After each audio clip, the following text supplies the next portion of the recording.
Salam l'équipe, salam la team des Z, j'espère que vous allez bien. On va parler dans cette vidéo du choix le plus compliqué qu'a à prendre le sélectionneur national, se passer de Bounedjah ou de sélectionner Bounedjah pour ce match face au Cameroun, cette double confrontation qualificative au Mondial 2022 au Qatar. On sait avec certitude déjà, quasi certitude, que Ben Yedder sera convoqué. Certains parlent que c'est pour remplacer Bounedjah, mais c'est pas sûr. On ne sait pas si c'est pour remplacer Bounedjah ou si c'est pour le mettre en deuxième ou troisième attaquant, mais que Bounedjah sera toujours là. Je vous ai fait plusieurs sondages déjà à travers mes réseaux sociaux, etc. Vous êtes à grande majorité contre le retour, contre la sélection de Bounedjah pour ces barrages. Pour plein de raisons différentes. Je vais encore une fois vous demander en commentaire de réagir, me donner votre avis pour la convocation de Bounedjah, contre la convocation de Bounedjah. Et de détailler pourquoi, s'il est appelé deuxième place, troisième place, et s'il n'est pas appelé, pourquoi, quelles sont les raisons. On va voir à travers cette vidéo, je vais vous donner mon avis, qu'il y a plein de possibilités, il y a des avantages, des inconvénients. C'est un juste équilibre à trouver pour le sélectionneur national. Donc voilà. Avant ça, je vous invite à vous abonner si ce n'est pas déjà fait, à participer en commentaire comme je vous l'ai dit précédemment et à liker un maximum pour soutenir sa chaîne. Un grand merci à la team des Z. Bref, Bounedjah, on sait qu'il subit une mauvaise phase, mais ça dure depuis très très longtemps. Comme vous savez, pour ceux qui me suivent sur la chaîne, je suis l'un des premiers à avoir critiqué Bounedjah au niveau de son rendement devant les cages. Ça fait très longtemps, même depuis la CAN 2019, donc plus de 2 ans. Et je pense que je suis le premier à l'avoir dit que c'était pas un gros buteur devant les cages. Il avait un autre rapport à la CAN 2019 qui était très très intéressant dans son abattage sur les défenseurs, dans l'harcèlement qu'il provoque, etc., etc. Plein de qualités qui a fait qu'on a gagné la CAN 2019 aussi grâce à lui. Ça, on ne va pas le nier. Et on lui est toujours reconnaissant sur ce point-là. Mais au bout d'un moment, ça, tu ne dois pas vivre avec le passé. Là, on se tourne vers l'avenir. On se tourne vers le Qatar. Est-ce qu'il faut qu'on reste figé sur cette CAN 2019? Comme Belmadi, des fois, le fait en conférence. Mais vous oubliez ce qu'ils ont fait, il ne faut pas être ingrat, etc., etc. Mais c'est justement parce qu'on sait ce que vous avez fait en 2019 que les supporters ont été très très cool sur cette élimination de la CAN 2021. Très très cool. Et ça, même Jamel Belmadi, le sélectionneur, l'a confirmé et l'a avoué. Il a dit à ses joueurs, vous avez de la chance, les supporters ont été très très calmes avec vous. Bien sûr qu'on a été calmes. Pourquoi? Parce que nous, on va aller au mondial. Vous ne nous avez pas qualifiés pour cette CAN 2021. Honnêtement, on s'en tape un peu. On s'en tape un peu. Ce qui nous reste en travers de la gorge, c'est l'état d'esprit, le rendement, etc. Mais sinon, on s'en tape. Donc voilà. Mais Bounedjah, il y a clairement un problème de but. Il ne score pas depuis très longtemps. Depuis la CAN, il a marqué seulement 2 buts dans son championnat du Qatar. Depuis donc 2 mois et demi, il a trouvé seulement 2 fois les filets. CAN compris plus championnat. Et on va voir qu'à côté de ça, il y a Ben Yedder, le vrai prétendant actuellement, qui a marqué, je crois, 7 buts. 7 buts en 11 matchs ou quelque chose comme ça. 7 buts en 9 matchs ou 11 matchs. Quelque chose comme ça. Donc, il met quasi 3 fois plus de buts que Bounedjah. Donc, nous, ce qu'on cherche actuellement, c'est un buteur. J'ai aucun doute que Ben Yedder fera partie de la liste. Aucun doute que Ben Yedder fera partie de la liste. Et pour moi, il doit faire partie de la liste. Il y a deuxième derrière Slimani. Quoi qu'il arrive, si Bounedjah est appelé, Ben Yedder doit prendre la place de second. S'il doit avoir des rentrées en cours de match, ça doit être Ben Yedder. Ça doit se jouer entre Slimani et Ben Yedder.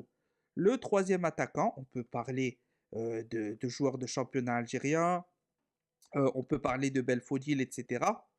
La vérité, c'est que les joueurs du championnat algérien, ils n'ont pas forcément le niveau ou l'âge ou la maturité pour venir jouer ce genre de match. Pour parler de Belfodil, franchement, il ne score pas. Pourquoi remplacer Bounedjah par Belfodil? Ça n'a aucun intérêt pour moi. Ben Yedder, ça a un intérêt parce qu'il score. Il score, il marque environ tous les 1 match sur 2. Donc, c'est mieux que Bounedjah, quoi qu'il arrive, en termes de but. Ça, c'est quelque chose on peut pas nier. On ne peut pas nier cette chose-là. C'est un fait, c'est concret, donc il sera là. Maintenant, Bounedjah, est-ce qu'il faut l'appeler ou pas? Je suis très très partagé, les amis. Je suis très très partagé. Si on l'appelle et qu'il perturbe le groupe en n'acceptant pas sa place de troisième attaquant, ça peut être très très dommageable pour l'équipe nationale d'Algérie. On sait qu'il a un esprit négatif. On sait que psychologiquement, il ne va pas t'apporter un plus. Ça, c'est un fait. Que vous aimez Bounedjah ou que vous n'aimez pas Bounedjah, c'est un fait. Il ne t'apportera rien psychologiquement qu'un autre attaquant, qu'un autre joueur. Vaut mieux ramener, tu veux gérer un groupe, tu veux lui apporter un soutien psychologique, vaut mieux ramener un Guedjura qu'un Bounedjah. Alors que déjà, Guedjura, il a 36 ans. Ça sert à rien de le ramener. Mais si tu dois choisir un attaquant qui en manque de temps de jeu, par exemple un Slimani, il ne me dérange pas dans la liste en troisième attaquant parce qu'il a un moral d'acier. Il va te sublimer un groupe psychologiquement. Il va te donner des cartes morales qui sont intéressantes pour le joueur. Bounedjah, il peut contaminer par son esprit négatif tout le groupe. Donc pour moi, c'est clair, net et précis, je ne l'appellerai pas. Je n'appellerai pas Bounedjah. Il est dans une mauvaise passe. Il a déjà essayé Belmadi de ne pas le faire jouer. Il a déjà essayé de le mettre remplaçant et de le faire entrer en cours de jeu. Il a déjà essayé de le mettre titulaire et de le faire sortir au bout d'une mi-temps parce qu'il était mauvais, comme contre le Burkina, etc., etc. On a vu aussi qu'il ne subissait pas la pression. Et les mecs, on va jouer des barrages qualificatifs au mondial. On va jouer des barrages qualificatifs au mondial. Il faut des mecs qui en ont dans la tête. Il faut des mecs qui soient forts psychologiquement. On a vu qu'il y a des joueurs qui ne sont pas forts psychologiquement. Par exemple, Bounedjah, mais on ne parle pas aussi, par exemple, de Zerouki. Zerouki, on a vu que psychologiquement, c'était pas au top. On a vu que c'était pas au top. Mais bon, là, on s'écarte du sujet. Donc, pour moi, le choix est clair. Il ne faut pas appeler Bounedjah. Maintenant, est-ce que c'est une sanction spécialement? C'est pas une sanction. Tu es mauvais. Tu es un neuf, tu marques pas. Tu es un neuf, tu pèses plus autant dans le pressing qu'avant. Tu es un neuf, mais en plus, tu as un esprit négatif qui peut contaminer tout le groupe. Tu es un neuf qui fait partie un peu d'un clan au sein du groupe Algérie. On sait qu'il y a des petits clans. On sait qu'il y a des petits clans. Il faut peut-être casser le clan.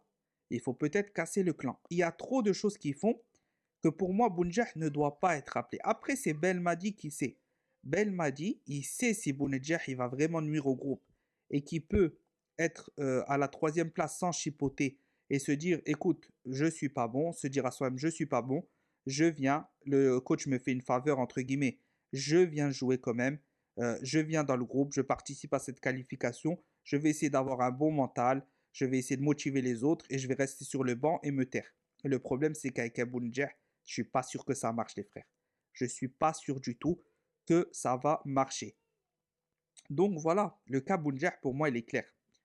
On l'écarte de ces barrages, c'est pas être écarté définitivement.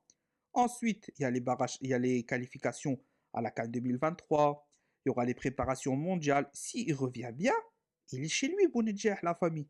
Il est chez lui, Bounedjah, c'est son équipe, les frères. C'est l'équipe de la CAN 2019. On ne l'écarte pas définitivement. Mais on peut l'écarter pour ces barrages. Le coach peut lui parler, lui dire, écoute, de toute façon, là, il y a des choses qui ne vont pas. Je ne vais pas plus t'accabler parce qu'après, ça sera très difficile de te faire revenir et peut-être que tu devras subir un écartement définitif de la sélection parce que les gens sont sur toi, sont sur tes côtes, etc., etc. Donc, je t'écarte pour ton bien. Travaille tranquillement, reviens bien, t'inquiète pas, fais confiance à l'équipe, fais confiance au groupe.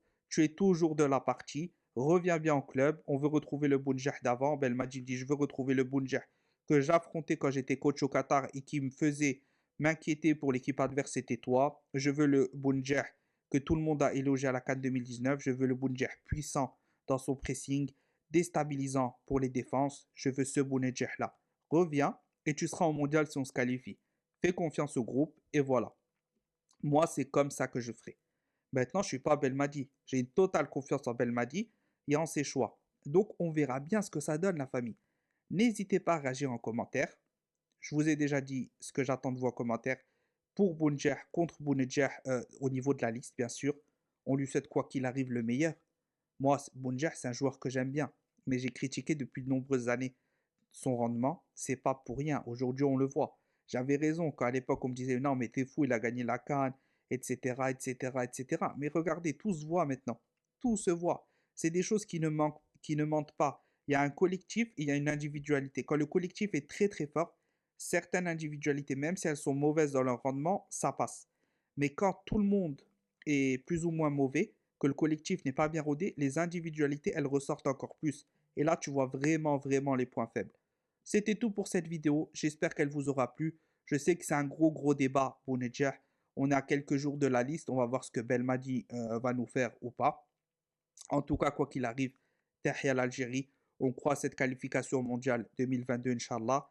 Et voilà. Maximum de pouces bleus, maximum de commentaires. Merci d'avoir regardé la vidéo jusqu'à la fin. Un grand, grand merci. La team des Z, Tahia l'Algérie.